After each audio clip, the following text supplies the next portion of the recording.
রবীন্দ্রসঙ্গীত পারেন? অবশ্যই sir, obviously right sir. এটাও পারেন? হ্যাঁ স্যার। Wow, excellent.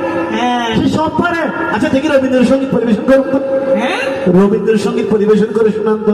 রবীন্দ্রসঙ্গীত। হ্যাঁ। আপনারা ইল্লা করছেন কেন?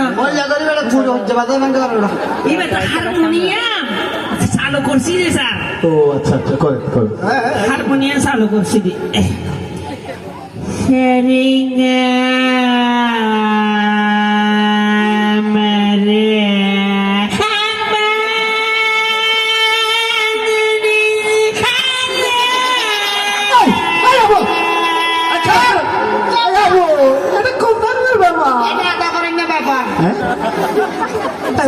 হারমোনিয়াম দিছি না, এখনো গান গাই নাই স্যার। এখনো হারমোনিয়াম দিছে? গান